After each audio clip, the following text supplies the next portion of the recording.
Welcome to Khyati connects. నేను మీ విద్య. రాజకీయాలకు మరియు రాజ్యసభ సభ్యత్వానికి గతంలోనే గుడ్ బై చెప్పేసిన మాజీ MP Vijayasai Reddy social media X వేదికగా పెట్టిన ఒక సుదీర్ఘమైన పోస్ట్ ఇప్పుడు రెండు తెలుగు రాష్ట్రాల్లో తీవ్ర దుమారం రేపుతోంది. ప్రస్తుతం ఎలాంటి రాజకీయ పదవుల్లో లేకపోయినా ఆయన నేరుగా కులాలు, మత మార్పిడులు మరియు హిందూ ధర్మంపై జరుగుతున్న దాడులను ప్రస్తావిస్తూ అత్యంత ఘాటుగా స్పందించారు. కొందరు వ్యక్తుల పేర్లను నేరుగా ప్రస్తావిస్తూ ఆయన చేసిన ఈ సంచలన వ్యాఖ్యలు నెట్టింట విపరీతంగా వైరల్ అవుతున్నాయి. అసలు విజయసాయిరెడ్డి తన ట్వీట్ లో ఏమన్నారు, ఆయన ఎవరిని టార్గెట్ చేశారో ఇప్పుడు చాలా క్లియర్ గా చూద్దాం.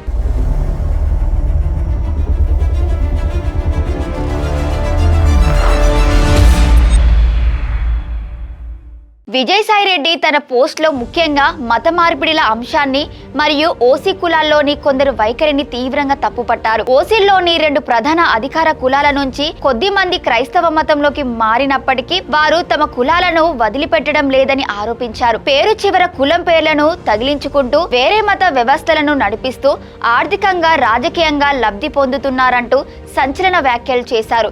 రెండు తెలుగు రాష్ట్రాల్లో క్రైస్తవ మతంలోకి మారిన వారిలో సగం కంటే ఎక్కువ మంది రెడ్డి, కమ్మ సామాజిక వర్గాల వారేనంటూ ఆయన చేసిన ఓపెన్ కామెంట్స్ ఇప్పుడు పెద్ద దుమారం రేపుతున్నాయి. భారతీయ సంస్కృతి, హిందూ దేవతలపై తప్పుడు వ్యాఖ్యలు చేసే వారిపై చట్టాలు కఠినంగా వ్యవహరించాలని విజయసాయిరెడ్డి డిమాండ్ చేశారు.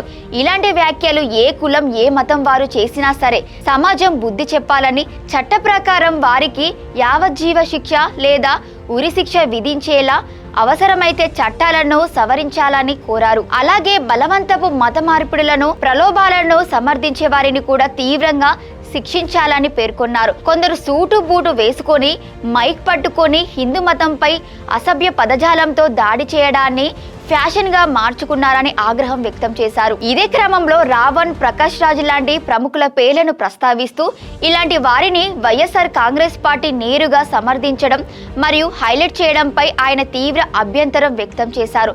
ఇది నేరుగా హిందుత్వంపై, సనాతన ధర్మంపై, మన దేశంపై జరుగుతున్న దాడి మాత్రమేనని అభివర్ణించారు.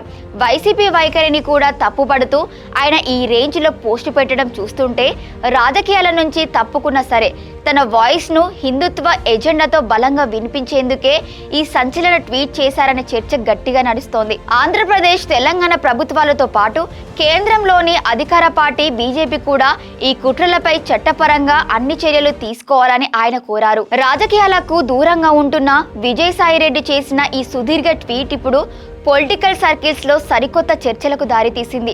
భవిష్యత్తులో ఆయన అడుగులు ఏ వైపు పడబోతున్నాయనే ప్రచారానికి ఈ పోస్టు మరింత బలాన్ని చేకూర్చింది. మరి మత మార్పిడులు, హిందూ ధర్మంపై దాడులు గురిస్తూ విజయసాయిరెడ్డి చేసిన ఈ సంచలన ట్వీట్ పై మీ అభిప్రాయాన్ని కింద కామెంట్ సెక్షన్ లో రాయండి. మరిన్ని తాజా రాజకీయ విశ్లేషణ కోసం చూస్తూనే ఉండండి. Thank you for watching Khyati connects.